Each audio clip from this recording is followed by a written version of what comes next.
Good morning, everyone. It gives me the greatest pleasure to be here at Kochi at Manorama HORTUS at the debut of Sowmiya Ashok's wonderful book, The Dig, Keezhadi and the Politics of India's Past. Since 2014, Keezhadi has captured our collective imagination, and it has also become a site for politics to play out.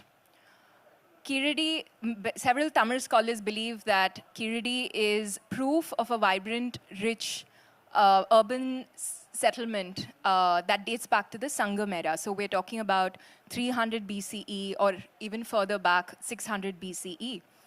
And that the findings at Keezhadi show that the people at the Sangam time led the kinds of lives that is described in Sangam poetry. Now, why is this important? There are so many excavations that happen across the country. There are so many sites that don't make it to the front page news. So what makes Keezhadi special? It is the fact that before 2014, when Keezhadi was excavated or was found, historians and archaeologists believe that large-scale urban life in India originated in the north, that is in the greater Magadha region in the Gangetic Plain. And that too dated back to 600 BCE. So this naturally, from this, the question that we must ask is, did the South urbanize at the same time as the North? So Sowmiya, in her book, examines our obsession with Keezhadi, but also more generically, India's obsession with its past. And in this book, which is very rich in detail, where it's written with a journalistic approach and style, and it's also funny in parts. Sowmiya has a sense of humor, and she manages to inject even a book on archaeology with some humor. She seamlessly links the present and the past. And from Keezhadi, she, of course, travels to other places as well, both virtually and physically. She writes about Mohenjo-daro, the birthplace of the Indus Valley civilization. She writes about Rakhigarhi, about Sinoli, and here, Pattanam in Kerala. And through these stories, she talks about how identity and politics are shaped in contemporary India. So Keezhadi basically answers the questions, who are we? Where do we come from? And this is not a simple question because according to Sowmiya, it changes depending on who you speak to. So Sowmiya, let's start from the very beginning of your journey. So you, of course, have been a journalist for several years, and you started off covering politics, and then you went on to cover culture, environment, and so on. So I'm curious about when your interest in archaeology began, and did that coincide with the Keezhadi findings? And when did it specifically crystallize into this need to write a book?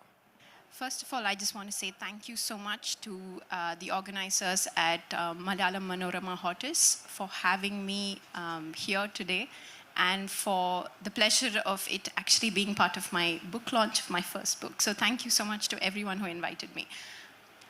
The journey to write this book, although I didn't know it was a book at that stage, was peak lockdown. So April 2020, when I got a call from an editor in Bombay called Supriya Nair. She was just setting up an online magazine called 52.in.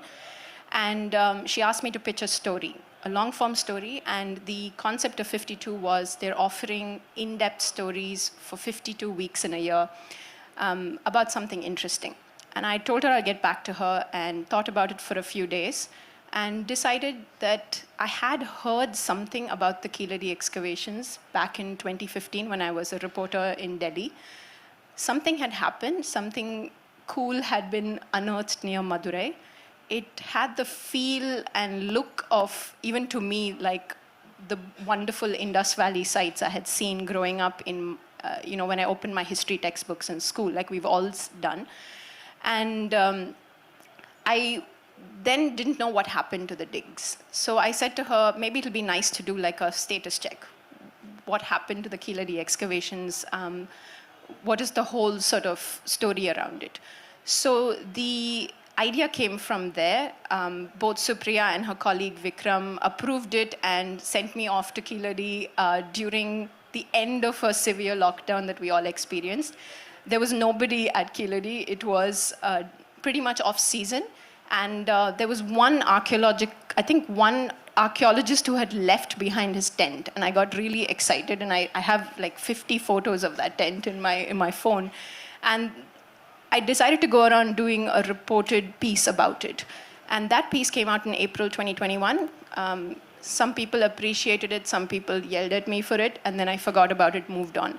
But in 2021, I felt like I had a book in me, but I had a book on things that I was convinced I knew nothing about. So I would randomly phone publishers and say, I want to write about this and that. And they would say, do you have any knowledge of this? And I'll say, no, I'll figure it out. And that never went anywhere.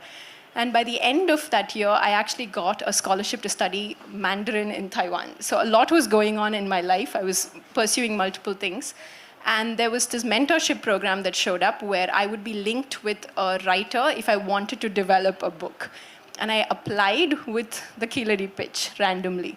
So this was in Taipei, while I was obsessing about traditional Chinese characters, also thinking about these South Indian excavations here.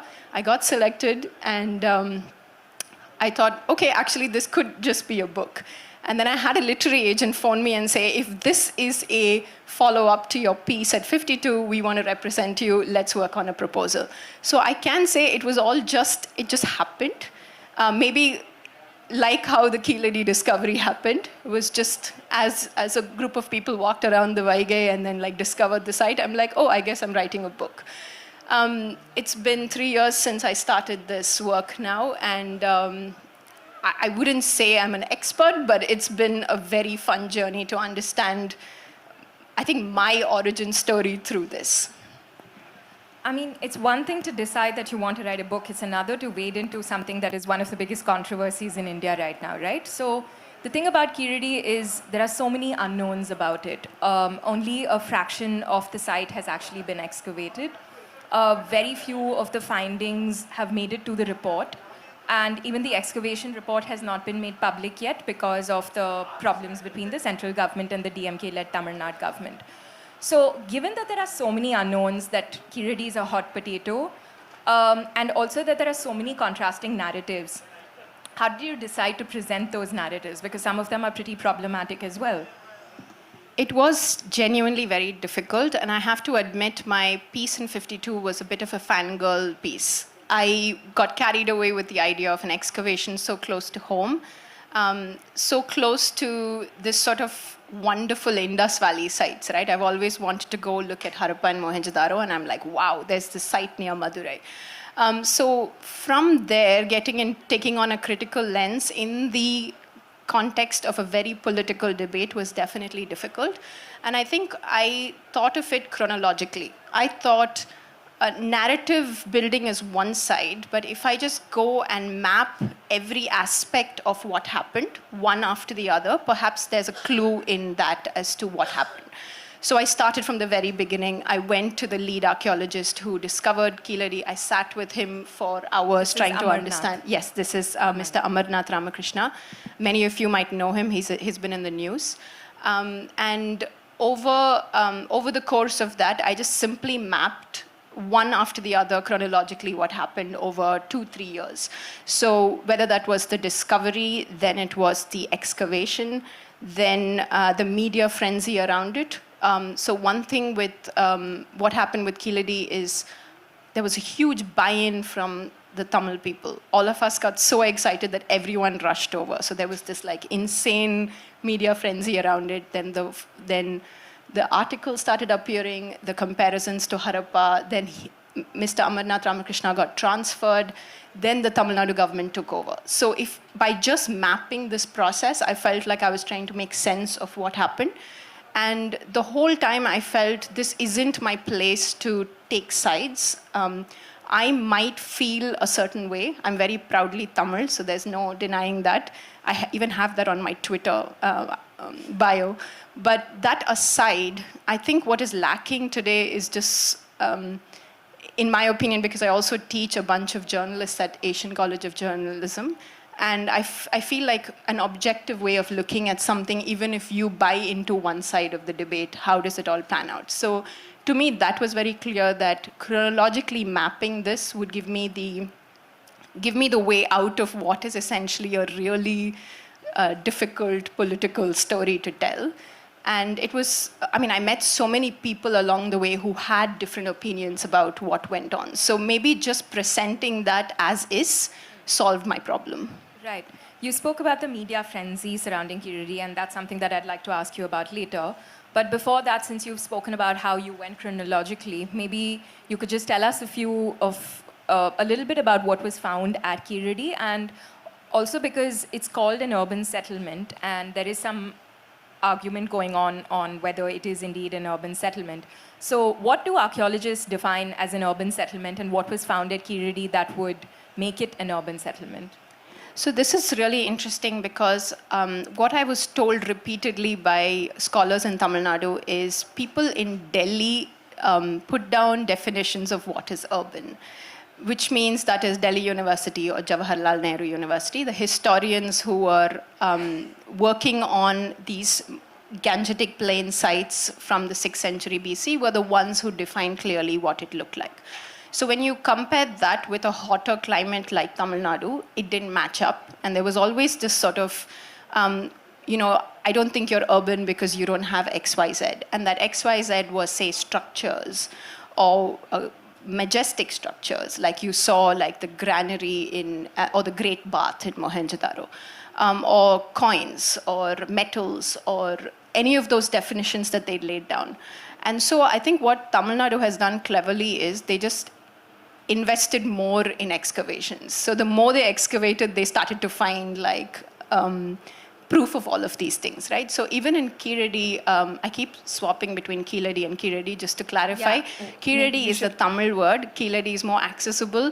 The Tamil Nadu government also uses Keezhadi in many of its brochures and books and write-ups, just to let you know why I have used it as well in the book. So in Tamil Nadu, as they dug more and more, the signs of what is urban started to become clearer. So if you notice, and you said it yourself, that how far the Sangam age stretched was a question that's always baffled archaeologists. And so finding potsherds at Keezhadi, which they dated back to 6th century BC, suggested, hey, we actually learned to write here before you did. So then literacy becomes like a proxy for urbanism, that there was a literate group here, and you don't necessarily need these big structures because we do live in hot climates. So it's not easy. Of course, now in modern housing, we all live in concrete structures, but back then, were we maybe living in wood structures or even made of cloth or other things, right? It was hot climate. So this is something that if I speak to scholars in Tamil Nadu, they'll say, well, even Rajaraja Chola and Rajendra Chola, we are still trying to find their palace. Where is it? We have a wonderful big stone temple, but where did they live, right? So with what was found, to your first question of what was found in Keezhadi, and I will urge all of you to go if you can. In January, the site opens up. It's a big open-air museum, and you can all go have a look.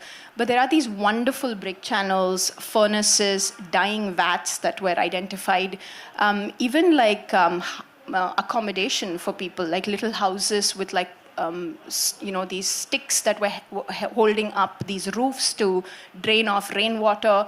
They also found incredible pottery from there, different kinds of pottery that also suggested people who lived there were trading with the Romans at one point. There was carnelian beads which came from like the western part of India. So all of this showed trade, commerce, sort of vibrancy in the group who lived in Keezhadi, whoever they were. We're still trying to figure that out. Right. And one of the things that they did find, which you mentioned later in the book, is a skeleton that's curled up in an urn, right? And I remember you had described it, saying that this was also described in Sangam poetry. My question is, there is a lot of reliance on Sangam poetry and on Sangam literature as evidence to say that, this happened in the past. And this is something that we see in the North as well. People take epics, people use the Upanishads, the Ramayana, the Mahabharata, and they say that this is what happened in India's past. So there is a conflation of literature and history. How dangerous do you think, is it dangerous at all? Because literature, after all, is partly imagination and could be rooted in fact, but may not necessarily be. So isn't there an over-reliance on Sangam poetry? Because there seems to be, at least that's the sense that I got from the book when the Keezhadi findings were being examined and analyzed. So this is an interesting question, and something that brings me to think of a book I read by James C. Scott. It's called Against the Grain. And he writes how we spend so much more time thinking about the historical period, the period where we've written down sources for people to read, right? And there's this whole expanse of time before that where perhaps we were way more cognitively superior in making our stone tools or whatever, which is just ignored as backward or barbaric or whatever. So to me, an over-reliance on literary texts is obviously not a good idea, but I'm also neither a historian or an archaeologist to take one side or the other. In this particular book, the way I thought about it is, again, what I said before of trying to understand what about the Sangam poems that sort of resonate with the artifacts. And through that process, I actually ended up taking a Sangam course myself to study it, and quite blown away with how crazy they were. The poems are wonderful, but they're also so forward in a way that I didn't expect. And I could find that for everything pulled out of Keezhadi, the archaeologists were offering a poem to support it. So even today, if you go to the museum, you'll have a display of an artifact, and next to it, the reference to the poem from which it has referred to that artifact. For instance, a ring well, or iron, or cloth, or cotton, and so on. So there are all these signs that I don't know if it's over-reliance or an enthusiasm that they finally found the proof of what once was. It's a thin line. Yes, it really is. So you took classes on Sangam poetry. Can you tell us a little bit about that? Did that help you understand your subject better? I mean, it was 9 a.m. on a Sunday, so it was definitely difficult to wake up and pay attention. But there was a lot of references. Sorry to cut you off, by the way. There was a lot of references to alcohol, which I really enjoyed. On a Sunday morning. And our teacher was actually a scholar who lives abroad. She lives in the US, and she was always so sharp, even though it was the end of a work day for her, and she had to speak to a group of students across the ancient Tamilagam, right? Like Tamil Nadu and Kerala, all of these people, all of us logged in to listen to her. And each class was theme-based. So either it was love poetry, and within the love poetry, she took one theme and talked to us about it. And I refer to this in the book, but the most stunning aspects of Sangam poetry is how it describes nature and how people put down those descriptions in these poems. And I remember speaking to someone who told me that he hiked up a hill with his wife and saw this particular site that immediately reminded him of a poem, and stood there on this hill and just declared this poem at her, and his wife was like, okay, fine. But the idea was everything was so beautifully put down, whether there's the flowers or the stream or the fauna, flora, everything. So to me, that was very interesting because I unfortunately didn't do too many years of formal Tamil. So a lot of my understanding of Tamil was from speaking and reporting. And so this was a good way to go back to school in a way and sit down and really understand it. And I did spend, so a lot of these poems are also very out there. They have a certain raunchiness to them. I'm not going to say more. But also that there is also this other side of a woman always sort of waiting for her man to return, which I don't know, as a modern woman who has her very strong opinions about how I live right now, I felt like, I'm not so sure. But it was as soon as you disassociate all these modern concepts and go back to 300 BC in your brain, it started to feel a lot lighter and fun to sort of hang out with these poems. So you spend Sunday mornings reading poetry about alcohol and raunchy, and also at night. Okay. From Keezhadi, you travel. I mean, I use travel within quotes because it's not possible to travel to Mohenjo-Daro, which is located in Pakistan, and obviously we can't go there. But you also write about Rakhigari and Sinoli and Pattanam. So was that because Amarnath declared much to everybody's shock that there are comparisons between Harappa and Keezhadi, or what was the reason why you chose these particular spots to explore in your book? I want to say no comment, but actually it was just the obsession with the Indus Valley sites. I remember in middle school, do we use that term in India? I keep saying middle school like I'm an American, but there was this small photo of the Great Bath from Mohenjo-daro, and I've always just wanted to see it. I've thought, oh, one day it'll be great to stand there and look at the Great Bath. And there were so many theories around what the Great Bath is. Is it a swimming pool? Was it a ritualistic pool? Was it just for show, like a pond, right?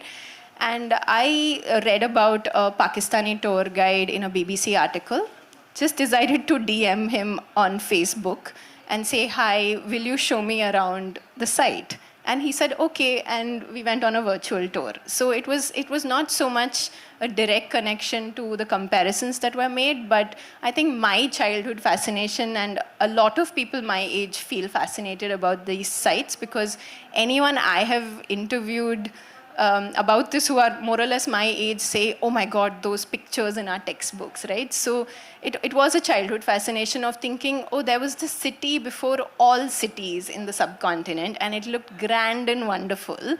And as an Indian, I don't have access to it anymore. And that feels kind of sad that I can't just fly over and have a look. And so to me, this was the next best version of it.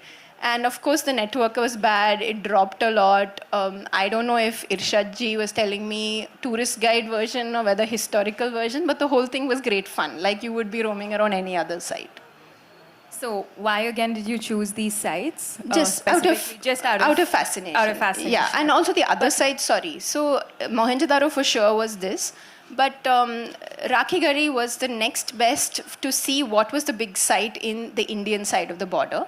And so I went to Rakhigari because it was fascinating to understand Harappan archaeology through the eyes of people working there. So I went there. I also went to the Iron Age sites. So as I mentioned before, Tamil Nadu had spent so much more money excavating sites that over the course of just the 3-4 years that I worked on this book, every week there was a new discovery. And at some point I was like, okay, I need to stop visiting sites. I'm completely broke. And also I don't know how to fit this into and I had already written like 120,000 words by that stage when I had to write much lesser than that. So the choice was that what was the most important, right? So one of it is iron. The discovery of iron was talked about a lot by Tamil Nadu.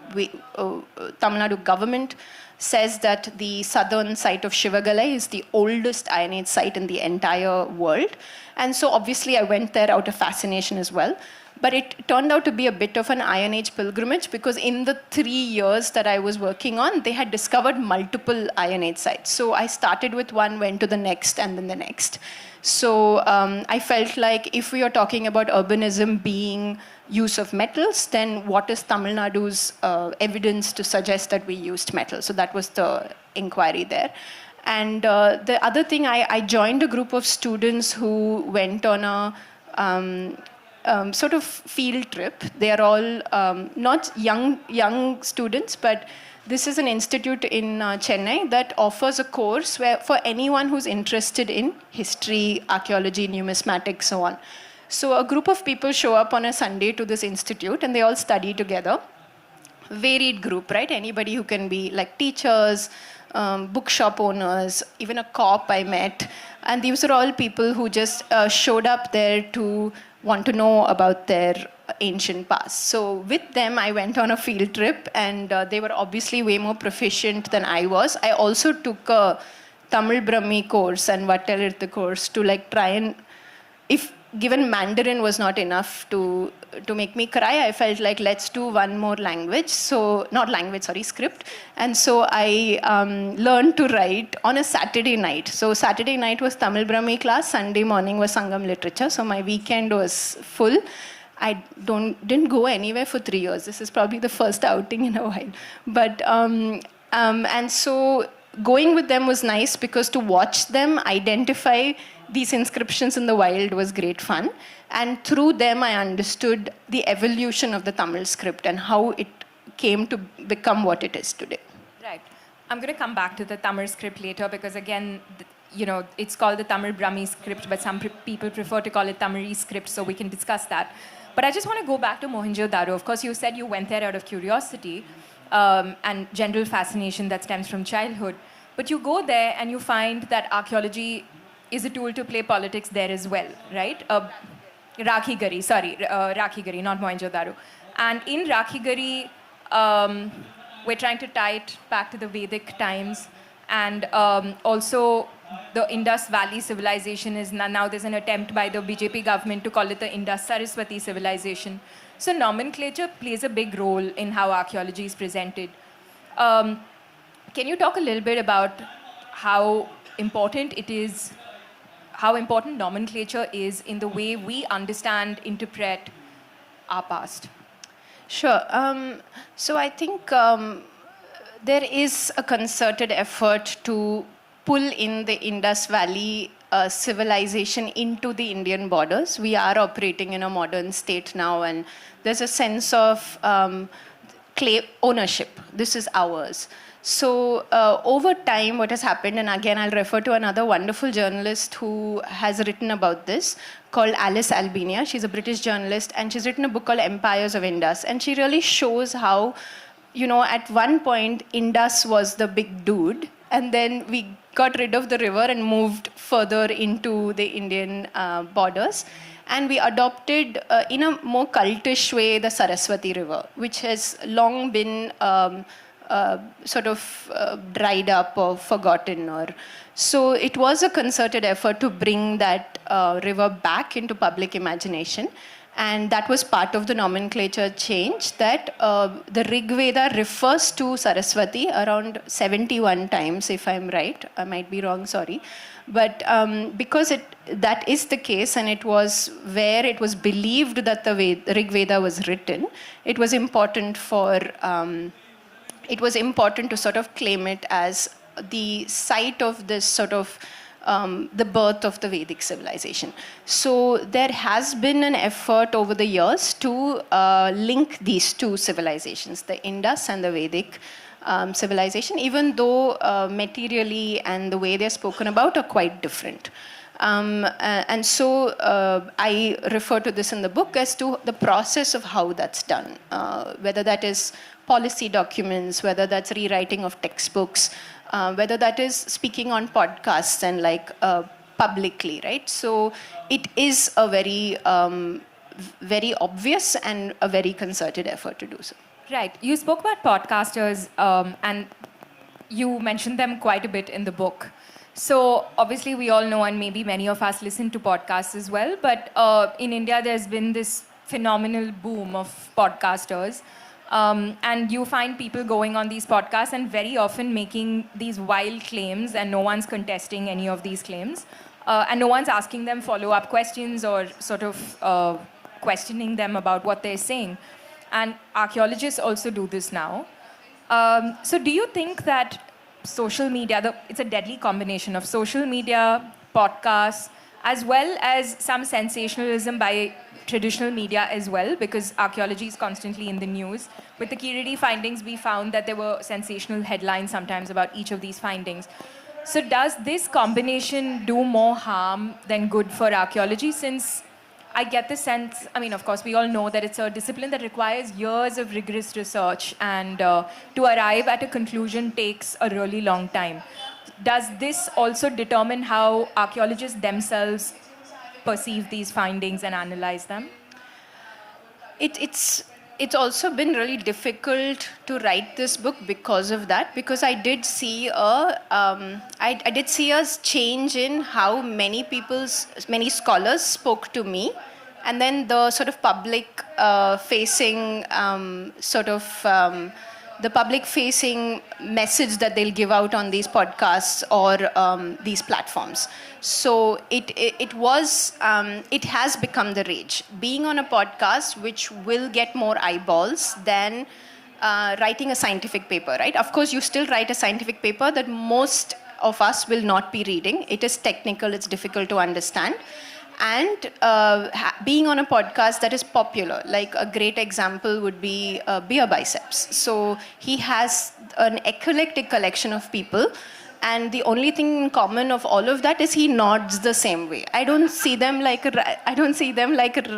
asking any follow-up. I don't see him doing any research for it. I hope he doesn't troll me for this, but anyway. To me, that was difficult, that I saw a shape shifting. You speak to me directly, it would seem very scientific, and then you go on these podcasts, and then you say the opposite to what you said to me privately, right? So the reason I rely so much on podcasts and referring to social media is we do live in a world where we are way more influenced than we ever were before, and we are all accessing that information space. I am also biased in certain ways, right? So because you're seeking out certain information. So I think it was an attempt to let people know that don't believe everything that you are seeing and hearing online. And just to let you know that this person also has other views privately, so that the public-facing aspect and the private chat are two different things. Right. And there is some fear. I mean, if they are going to be giving you one narrative and then on public saying something else, I suppose there is an element of fear there as well. And this is something that a geneticist also says in the book. He says one of the challenges that we face is if we find something, we're not sure whether to release those findings because we don't want a communal flare-up. Is hiding scientific truths because of fear, isn't that a problem when it comes to archaeology? For sure, and I think India is a peculiar situation, right? We do have identities that are rooted in religion, caste, regional, and so I can sympathize with that aspect, but I do think it's also outcome of not talking about science very early on in school. The biggest learning I got from this book is, I didn't know any of this. I don't think I studied about this in school when it came to science. Or it wasn't explained so simply and beautifully like it is now to me, right? But just the very basic aspect that if you do a DNA test on any of us here, there won't be that much of a difference because as South Asians, we more or less have the same mingling of what we've been through ancestry-wise. So that is not really spoken about publicly at all, but we are so okay with identifying ourselves as a particular caste or religion or region. Of course, when we go abroad, we say, I'm Indian. But when we come back home, there is this very specific identity. And as I started also, I said, I'm proudly Tamil. But it gets into our versions of ourselves. And that really sticks. Like nothing can shake that. So there is a responsibility for sure for a geneticist to say, this is what I have found.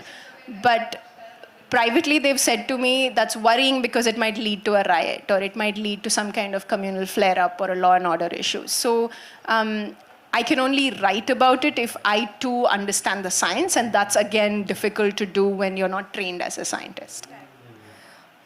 Going back to the scripts, because that towards the end of the book, you are talking about writing on pots and about the Tamil Brahmi script. So tell us a little bit about why of course, the Tamil Brahmi script initially was called the Tamil Brahmi script because we linked it to Emperor Ashoka and the Brahmi script itself. But now there seems to be a concerted effort to de-link from that and say that this is a separate script altogether, which is the Tamil script, right? This was a difficult thing to research for me as well. And also because, so much of our past is conjecture. We can only say this happened and this is based on inscriptions or based on evidence that was left behind.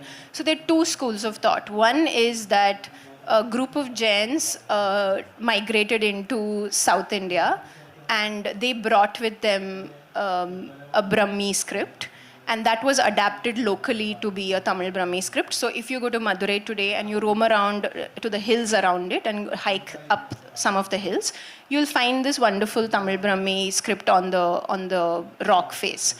That is one school of thought that a leading Indologist, Dr. Airavata Mahadevan, has written about extensively, and he is, for the longest time, was the final word on these, because he spent a lot of time researching these scripts. Of late, there is another sort of school of thought that perhaps the script that we see today came more locally from the megalithic pottery that we find in many excavation sites, which has graffiti marks on it, which resemble what we find in Indus Valley sites. And therefore, this was more a local invention where we went from those graffitis into a script format. And one thing I've noticed is, depending on who is reading your article or commenting on the internet and how they identify, sometimes you get told off for using the wrong one. If you're proudly Tamil, sometimes I've been told, why are you using Tamil Brahmi? It's Tamili, right? So people do feel they've worked out this is the right version of what it is. And to me, that's really interesting as a journalist also, that we really emphasize a lot about our versions of the past, and that sort of sticks and reinforces what we believe is the truth about our origins. Since we're here in Kerala, the last part of Sowmiya's book is from Pattanam here, and you talk about Muziris. Kerala's, to me, it seemed like a contrast, because Kerala's, the Kerala government more specifically, their attitude towards archaeology seems diametrically opposite to the Tamil Nadu governments, that is the present Tamil Nadu governments. So even when there are findings at Keezhadi, you don't see archaeologists talking about these findings. You find Chief Minister Stalin announcing them and telling us what has been found. Whereas in Kerala, they seem to have a much more sort of hands-off, chilled-out attitude, even though there's so much happening at Muziris port. So was that to show this contrast between these two states, which actually share the same past? So going to Pattanam was definitely important to me, because when I had mentioned the long form piece that I wrote, one of the things I couldn't write about was the controversy around Muziris at that point. And I looked at this site and found that the time period was similar to when Keezhadi existed. So there was a lot of dialogue happening in that time in the southern Indian region. So there were waterways that were linked, caravans were sort of bringing salt and pepper and so on and so forth between the coasts, and it seemed like a really vibrant time. And I think William Dalrymple talks about the Muziris port in the Golden Road as well. So it really was a time when the foreigners showed up to our ports, right? Romans, Arabs, everyone wanted to trade with us to take back pepper to their dining tables and like enjoy it with their food. And so to me, it was just like an obvious choice that I had to go to Pattanam for sure. And I definitely did feel Kerala was way more laid back about a lot of what has happened, even with the Pattanam digs, which were highly controversial, very politicized. Maybe because I'm approaching it few years later, it seemed like at the time perhaps it flared up things. But a lot of what they were saying, I thought, oh, if this happened in Tamil Nadu, we would have shredded it to pieces. Like, we would have not let this go, right? This is like a real identity issue. The most fascinating thing about Pattanam to me was actually that how many cultures, how many people showed up to the Muziris site, to the Muziris port, and the kinds of people who lived there, who traded there, who waited for the monsoons to bring them back along the Red Sea, back to Egypt or the Berenike and so on. So it was more a fascination, and I think I end the book there because I too felt like I went on a bit of a travel to figure out which was the right Muziris. And the controversy was, is Muziris in Pattanam, as we define it today, which is north of here, 25 kilometers north of Kochi, or is it in Kodungalur, which is this other site that a lot of people identified as? So my chapter actually talks about this sort of dynamic of where could it have been and what were some of this wonderful artifacts that were brought out, and how does again that lead into our identity question. While I feel like Keezhadi is everybody's in Tamil Nadu, right? We all have ownership, we adore it, we care for it. Here I met like this sort of, it happened, it was there. I don't think we care about it that much also. Like, so it was really like a huge difference in attitude. And to me, that was really fascinating. Maybe if I spoke Malayalam and I could spend more time, excavating their brains, it would have been different. But to me, it seemed like a real difference in how people perceive themselves across the border. And yeah, it was just a fun journey because always coming to Kerala was eating great food. I was also there during the time of the Kochi Biennale, so I got to see a lot of art.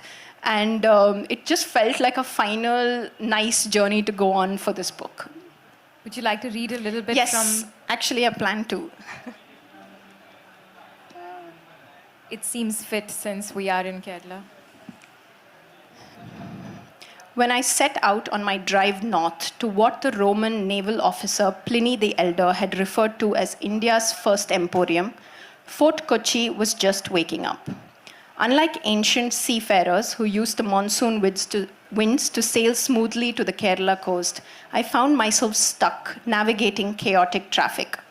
There was a hold-up just outside the Toppumpadi bus depot, sorry if I'm pronouncing it wrong, and my Uber taxi was caught in a noisy maze of vehicles. After years of scholarly debate, a consensus had finally been reached. Pattanam in North Paravur, a village 25 kilometers from Kochi, where I was headed, had been part of the once thriving ancient port of Muziris. The search for Muziris had been wildly exciting, involving some of Kerala and the world's best scholars. The artifacts from Pattanam revealed contact with more than 36 cultures across diverse geographies and languages, extending from Heppu in southern China to Catalonia in Spain and dating broadly from the 5th century BCE to at least the 5th century CE. They pointed to a highly sophisticated plural culture that had flourished in the Periyar River delta of Kerala among indigenous settlements dating back to 1000 BCE. Large ships had once sailed there to cart away mountains of pepper brought from further inland. It marked the start of an epic journey as a humble berry went on to transform Europe's dinner tables. The search even uncovered Tamil Brahmi inscriptions in the Red Sea ports of Myos Hormuz and Berenike, both located in present-day Egypt. Potsherds dating to the 1st century CE discovered there suggested that individuals named Sathan and Athan had likely spent time at these Roman ports. At home, Muziris was linked to inland trade routes. The east-flowing Vaigai and the west-flowing Periyar connected through a vast network of waterways and trade routes that stretched from Alagankulam on India's southeastern coast to Muziris on the southwestern coast. It was through Alagankulam, the Tamil archaeologists speculated that goods produced in Keezhadi were exported abroad via Madurai. The land route was dotted with numerous megalithic sites, and goods were transported between them and to major centers such as Madurai and Karur. Caravans of merchants with carts and pack animals carried merchandise from place to place and from fair to fair. All this information whirled around in my head while I was inside the taxi. My driver, a young man wearing orange-tinted glasses, used the pause to adjust his rearview mirror for a better look at me. As if on cue, his music shifted from Malayalam rap to Ed Sheeran singing Shape of You. I turned to the window to avoid his gaze and saw several schoolchildren and their bags tightly packed into a share auto. Daily wagers stood in line waiting to be picked up for the day's work. People crowded around roadside tea stalls and vendors were busy hawking fish by the kilo. The jam now cleared, my taxi picked up speed. Tea stalls, spice stores, and fish vendors flitted past in a blur, as did innocently named but maniacally driven buses. I watched in horror as a bus called Sajimon hurtled towards us at full speed, and my young Uber driver swerved just in time. Then came Anju Mol, tearing down a narrow stretch. She torpedoed past Mary Mata to catch up with Sajimon. Each time we swerved out of the way, I felt the rush of a fast chase. The air churned nervously, and so did my stomach. I discovered later that in a state where people spoke casually about gruesome accidents caused by speeding, these daredevil acts were immortalized on YouTube under titles like Crazy Kerala Bus Race. A line from my notes that morning read, "I might die today." Things calmed down as we drove over a bridge lined with small hoardings of a smiling Mammootty. Malayalam cinema's mega star was advertising steel bars every 50 meters. I looked past his handsome face towards the idyllic, low coastline fringed with palm trees.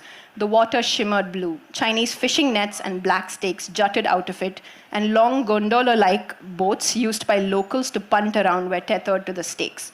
With its tropical landscape of water, coconut palms, and rice fields, Kerala's breathtaking coastline made archaeological explorations all the more challenging. People and plants competed for space, and the shifting shoreline left many areas flooded for half the year. Rest, please pick up my book. It should be out next month, December 23rd, in bookstores, and before that on Amazon. I think we should probably... Also, please join us for a small book launch of a giant book. It's a very giant book. It's not that big, and it won't take you that long to read. Sorry, 2 minutes. Oh, yeah. That's a good question. Who is your poetry teacher?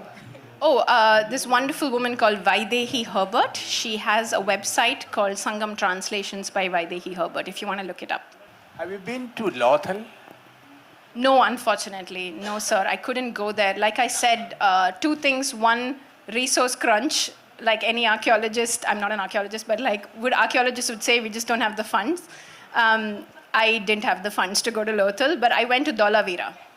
I went to Dholavira, and I was a bit disappointed because of how poorly maintained it is. But it was really stunning nevertheless. You can say, like any other journalist, I had a resource. Oh, yeah, any other journalist too. Hi, Sowmiya. Congratulations. It sounds like a really interesting book and very well moderated by Radhika as well. Thank you. I'm going to ask a very, very stupid question. So please don't shoot me. This is not my area at all. But there was a theory, and I think there still is, that the Indus Valley civilization people were kind of what we call proto-Dravidians, that they then moved south. Are the findings from this excavation and kind of your theory, is that what you are positing as well? Is that what this is pointing towards? Okay, so one of the things that I found really interesting was this Iron Age site that I mentioned to you, and the concept of the earliest Iron Age site being in Tamil Nadu. So one of the scholars I spoke to actually had a theory that people from the Harappan region went there via boats. And they had the knowledge of metallurgy from smelting copper, and they brought that to southern India. So I can't tell. Like I said, I'm not qualified as either of a historian or an archaeologist to say conclusively, but there's enough suggestions to think there was movement, and that is also seen if you do like a ancestry test, and you'll find that a lot of genetic studies on India have seen this constant movement between places. So while earlier people thought the stragglers from the Indus Valley only moved towards the Gangetic Plains, I think there is evidence to suggest they might have moved elsewhere, one of those places being the south of India. Okay, you do a DNA test. That's supposed to be a secret. That's supposed to be a secret. No, sorry. No, it's fine. But how do we get ourselves My parents were sitting in the front row. They live in Melbourne, and I went there and I booked an ancestry DNA. So maybe go abroad and get one. But don't, it's not because possible in I'll India. tell you later. It's not possible in India, right? I don't know who has access to that information. I heard Israel, so I'm a bit worried. Please, can you cut this part from... No, for research purposes, yes. But as I think there are attempts to make it more. One of the geneticists I mentioned in the book is trying to make a accessible ancestry test for not just learning about ancestry. Ours actually so complex that we need more data to know exactly where we came from. But definitely for more about health. So it gives us sort of. So for instance, I am